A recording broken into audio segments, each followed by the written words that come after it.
Hace 200 años me remonto al tiempo que se le conoció como la época de la Iluminación, eh, la época de la razón, donde muchas mentes empezó a revolucionar la ilustración, el razonamiento.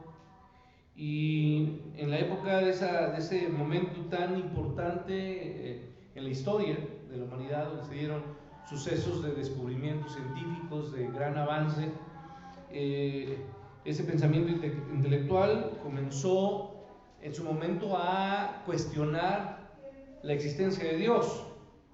Y cuestionaron no solamente la existencia de Dios como creador, sino que también cuestionaron que si en dado caso pudiera darse la existencia de Dios, lo que no era posible es que ese Dios tuviera un acercamiento y un interés por su creación, y obviamente negaron ese hecho.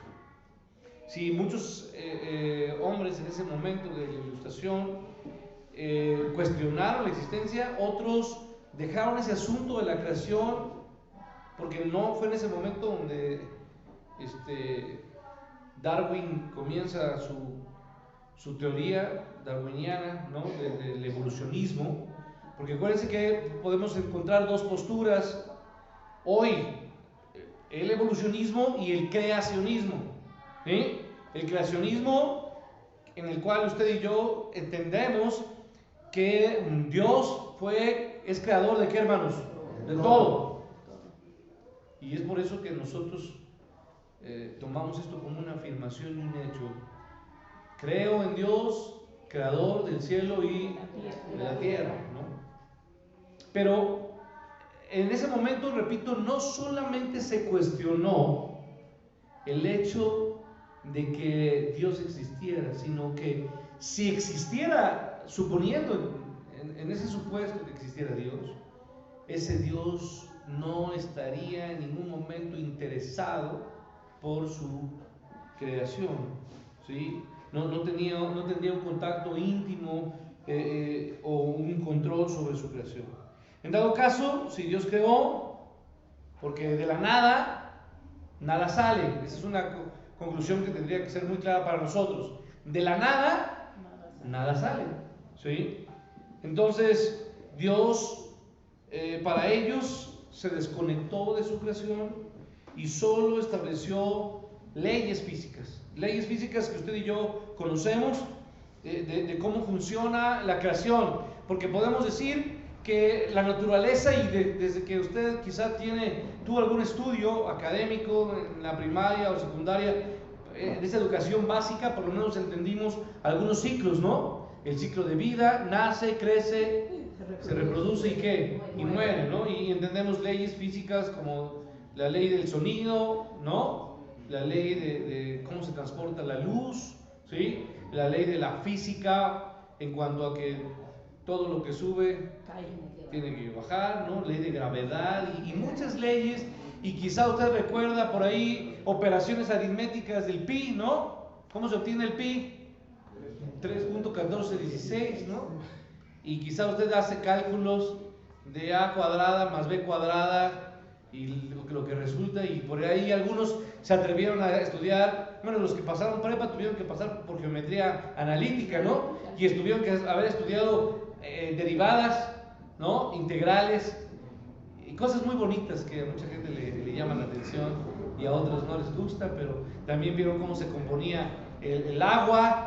El agua es H2O, ¿no? Y algunos dicen, pues quién sabe qué sea, pero sé que es H2O, ¿no? Muy bien, que bueno, que sí lo saben algunos. Pero bueno, el punto, hermanos, es que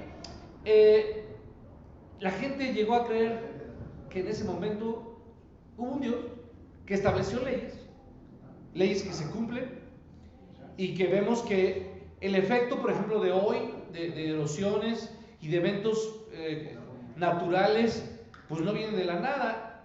La atmósfera ha sido dañada, ¿cierto? Y esto ha hecho que la Tierra, que tenía cierta temperatura, se vaya calentando, y esto usted lo conoce como sobrecalentamiento global, ¿no? Y esto genera que los polos, ¿qué sucede en los polos? Hay más frío, ¿no? Se vayan desleyendo. Bueno, ¿usted lo entiende? ¿Sí? Entonces, esto ocasiona que haya corrientes de agua, de viento, y sucede ese tipo de eventos tan impresionantes que hemos visto, ¿no? Pero bueno, hermanos, la gente concluye, bueno, Dios creó, estableció leyes y hasta allí. Dios abandonó a su creación. Pero esto, hermanos, usted no podemos aceptarlo. Esto sería una blasfemia, porque esto implicaría que la palabra de Dios es mentira. La palabra de Dios en algún momento señala que Dios ha abandonado a la humanidad. No, nunca. Dios ha buscado, de tal manera Dios amó al mundo que entregó a su Hijo. Entonces Dios nunca se ha desconectado de su creación. Yo por eso, hermanos, me preocupa que hoy siga existiendo pensamientos, pero por lo menos la postura de algunas personas es que el hombre no es el pináculo de la creación. El hombre es como un animal cualquiera. ¿Usted puede entender eso? Yo no puedo, bueno, puede aceptar eso. Yo no puedo aceptar eso. El hombre no es un animal, ¿o sí? Como cualquiera, como un perro, como un gato. No es así, hermanos. La palabra de Dios ha dado y ha señalado que Dios efectivamente todo lo que hizo fue que bueno. Y no solo eso, sino que Génesis dice, bueno, ¿en qué? En gran manera. En gran manera. Y que el hombre es la creación más grande que Dios hizo. Y finalmente, al sexto día, nuestro Dios ¿qué? Al séptimo día, nuestro Dios ¿qué? Descansó. Eso es algo que vemos nosotros. Entonces, hermanos, el problema no es que la gente diga simplemente que sí, Dios es creador, pero es un Dios que abandonó a su creación. No, la Biblia habla precisamente de ese acercamiento con la humanidad, a quien obviamente no solamente la amó, sino que se reveló a ella, ¿cierto o no? Dios nos habló de muchas maneras, ocupó profetas antes, ¿no? Muchos hombres, pero dice la Escritura que en Hebreos 1, que Dios hablando de muchas formas y de muchas maneras, a través de los profetas y de otros, ahora nos ha hablado a través de la gran revelación de Dios. ¿Qué es, hermanos? Cristo mismo. La imagen misma de ¿qué? De su sustancia. La segunda persona de la Trinidad, Cristo. Él amó de tal forma que su Hijo fue hecho, ¿qué, hermanos? Carne. A esto le llamamos encarnación. ¿Sí? Dios se humanó, se hizo, ¿qué, hermanos? Hombre. Fue hombre 100% y fue Dios 100%. ¿Dejó de ser Dios en algún momento, hermanos? No, Él nunca dejó de ser Dios. Cristo es Dios, ha sido Dios desde la eternidad y seguirá siendo Dios. ¿Sí? Él se humanó. Entonces, Él se reveló a través de la persona de su Hijo, Jesucristo. Y de manera que esas ideas que han corrido a través de la historia, como esto que yo le comento, señalar que el hombre es un animal más del reino natural, es totalmente una idea contraria a la palabra de Dios. Señalar que Dios es simplemente creador, pero no es un ser ajeno a su creación. Esto también rompe y destructura todo lo que la palabra señala. Y yo mismo he oído, no sé si algunos de ustedes han dicho en algún momento, ¿y tú crees que Dios va a estar pendiente de algo que no tiene importancia, hermanos? ¿Usted cree que Dios esté pendiente de algo que no tiene importancia? Y yo voy a decirle, fíjese que sí. Porque la propia palabra dice que, inclusive, que un pajarito, que, hermanos, caiga a la tierra, Dios lo tiene, que, hermanos, presente. Nada escapa de su, ¿qué, hermanos? De su voluntad. ¿Sí? Entonces, Dios permite todo lo que está sucediendo alrededor de nosotros, con nosotros, entre nosotros y en todo el mundo. Entonces, lo que nos ha pasado es que nuestra sociedad, con tristeza, dice: el Dios de nuestra generación pues no es tan santo.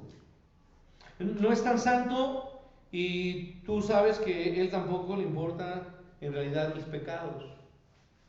Porque en su gracia y misericordia, finalmente, Dios es un Dios de amor y de misericordia. Y entonces Él perdona, ¿qué? Todos mis pecados. Hermano, ¿usted cree que el razonamiento de Dios es ese? ¿Que a Dios no le importan nuestros pecados? Hermanos, claro que sí. Dice que el Espíritu Santo, hermanos, se hace pequeño. ¿Me explico? Contristamos aquí, hermanos, al Espíritu Santo. Y por eso Pablo le dice: no, ¿qué? No contristéis al Espíritu Santo. Hermanos, Dios está al pendiente y se preocupa de nuestros pecados. ¿Dios no toma en cuenta nuestros pecados? ¿O sí los toma? Los toma en cuenta. Y tan es cierto, hermanos, que uno como creyente ha sido perdonado de sus pecados, pero las consecuencias de sus pecados las va a vivir usted, ¿o no? ¿Sí o no, hermanos? Sí. ¿Tenemos consecuencias hoy, muchos de nosotros aquí, hermanos? Sí. Por causa de nuestro pecado. Y es algo lamentable, pero fueron perdonados, amén, gracias a Dios. Pero le estamos enfrentando consecuencias nosotros. ¿Sí? Ok, entonces, hoy lamentablemente existe esa idea errónea, pero se nos olvida que Dios efectivamente es grande en su gracia. Si es grande en su gracia, amén, pero infinita es su santidad. ¿Qué quiere decir, hermanos? Ojo, si hay gracia, pero Dios no deja de ser, ¿qué, hermanos? Santo. ¿Sí? ¿Me explico? No deja de ser santo. No tenemos reverencia hoy, lamentablemente. No tenemos reverencia a nuestro Dios. No queremos representarlo reverentemente. Pero Él no necesita nada de eso. La realidad, hermanos, es que Él no necesita eso, sino nosotros somos los que tenemos el problema. Nosotros tenemos un entendimiento pobre de Dios. Y entonces, al tener un entendimiento pobre de Dios, somos irreverentes con Él, ¿cierto o no? Sí. Porque no entendemos que es un Dios justo, santo, que exige santidad para nosotros. Sin santidad nadie verá al Señor. Entonces, nuestro Dios es un Dios que exige de nosotros, ¿sí o no, hermanos? Sí. ¿Y nos exige poco? No. Él no nos pide una parte de nuestra vida, una parte de nuestro tiempo, una parte de lo que somos. No. Él exige, ¿qué, hermanos? Todo de nosotros. Nuestras palabras, nuestros pensamientos, nuestro corazón, todo lo que somos tiene que ser dado a ¿quién, hermanos? A Él. Y nosotros mismos tenemos que ser entregados en el altar de Dios, porque nosotros somos la ofrenda grata y fragante ¿a quién, hermanos? A nuestro Dios. Usted debe de entender eso, yo debo de entender eso. Tengo que vivir una vida santa, porque mi Dios es ¿qué? Santo. Y tengo que, obviamente, frenar mis deseos, y frenar mi boca, y frenar todas las cosas que me arrebatan a actuar de manera humana. ¿Sí? Entonces yo soy el problema, yo soy el que necesito ser recordado continuamente delante de quién estoy. Y, hermano, Isaías lo tuvo que entender, y también Moisés los tuvo que entender, porque a Moisés se le dijo: quita las sandalias de tus pies, porque el lugar que pisas santo es. Hermanos, nosotros no podemos andar como antes, ¿o sí? No, hermanos, tenemos que andar con mucho cuidado en lo que pensamos, en lo que decimos, en lo que sentimos. Tenemos que ser exigentes, hermanos, en lo que nos gusta. Ya no tenemos que desear las cosas, porque nuestros ojos no tienen que estar puestas las cosas de este mundo, porque nuestra mirada tiene que estar, nuestra mirada al cielo, ¿sí? Y nuestro corazón tiene que estar puesto en nuestro Dios y Señor. No améis, ¿qué, hermanos? El mundo. No hagáis amistad con, ¿qué, hermanos? Con el mundo. Entonces tenemos que arrancar de raíz las cosas que nos están atando a, ¿qué, hermanos? A nuestra carne. Porque la carne es que, hermanos, es débil. Pero, hermanos, entonces hay cosas que tenemos que dejar. ¿Nos van a costar? Sí. Sí. ¿Nos van a doler? Sí. Sí. Porque tenemos ahora sí que tragar, ¿no? Como se dice. Y soportar. Y cuando alguien nos ofenda, Señor, sabes que quiero contestarle, pero mi actuar no va a ser como antes. Quiero frenar y quiero que tú me des un espíritu perdonador para esa persona que me ha ofendido. ¿Cuesta eso, hermanos, o no cuesta? Sí, cuesta. Mucho, hermanos. Y tengo que hacerlo, y tengo que pedirle a Dios, cámbiame y ayúdame a ser transformado. Por favor, Señor, no quiero hacerlo. Entonces, yo soy el problema, yo soy el que tengo que aprender a vivir en reverencia a mi Dios, vivir avergonzado de las cosas, porque en todo momento tengo que sentirme observado. Y cuando estoy siendo vigilado, así como cuando éramos vigilados por mamá o papá, y la mamá solamente bastaba que hiciera Los ojos y ya. y con los ojos, entonces uno, ¿sí? ¿Verdad? Y entonces se retraía. Pues es de la misma manera, porque Dios, dice el canto que yo aprendí de chiquito, porque Dios arriba está y a todos ¿qué? Está mirando. Mirará. Dios nos está observando, hermanos. Está observando nuestra conducta, nuestros actos, la manera en cómo nos comportamos, las cosas que decimos. Tenga cuidado en cómo vive, porque Dios está mirándolo.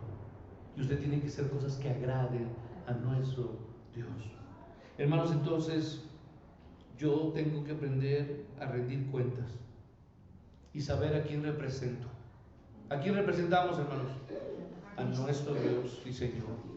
Por eso yo le insistía en la mañana y le decía, ¿quiénes son los verdaderos testigos de Jehová, hermanos? Nosotros. Yo soy un testigo de Jehová, de Dios, del Señor Creador, y soy testigo de mi Señor Jesucristo también. ¿Cierto o no, hermanos? Sí. Nosotros somos los testigos y tenemos que comportarnos como lo que somos, hombres y mujeres escogidos.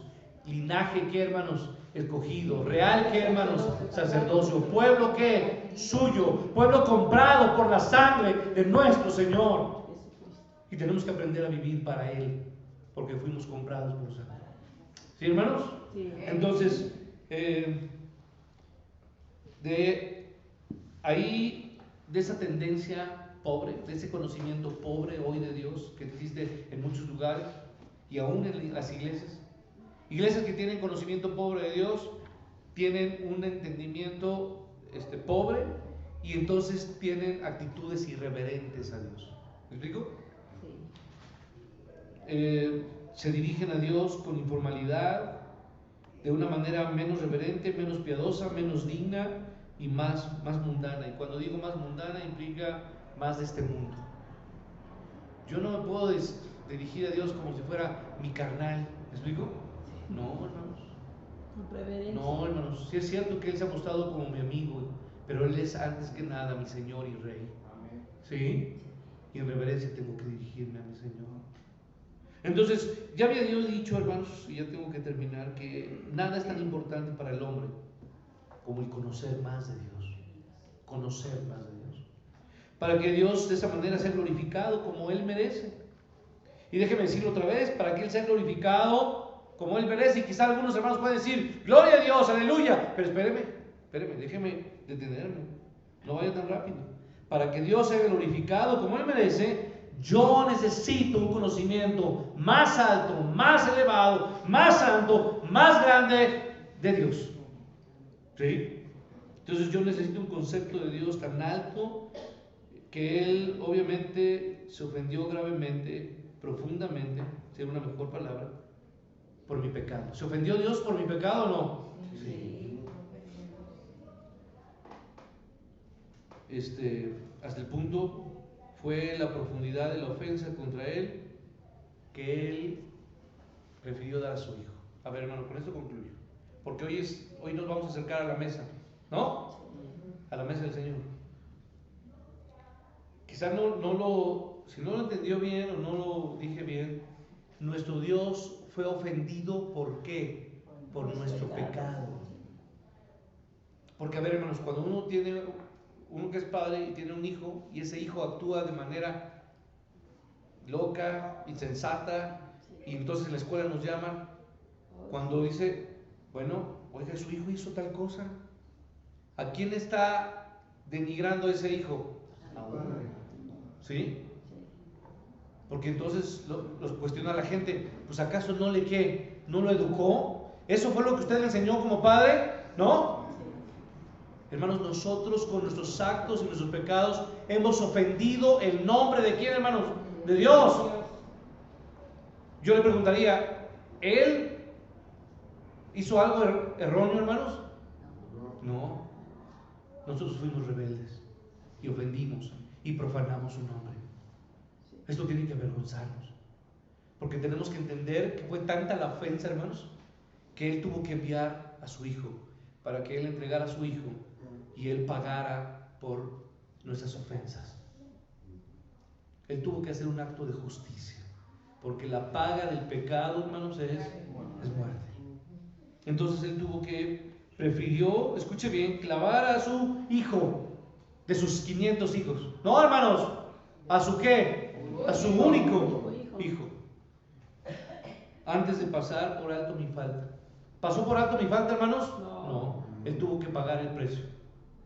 Su Hijo Jesucristo fue muerto por mis pecados y mis rebeliones. Entonces yo necesito ese concepto claro, porque si yo no tengo ese concepto de Dios, yo no voy a vivir una vida santa, si no he entendido que mi pecado ofende y mi pecado fue la causal de que Cristo, mi Señor, pagara el sufrimiento, la desolación, la traición y sobre todo, hermanos, cargar todo el pecado sobre sus espaldas y sufrir.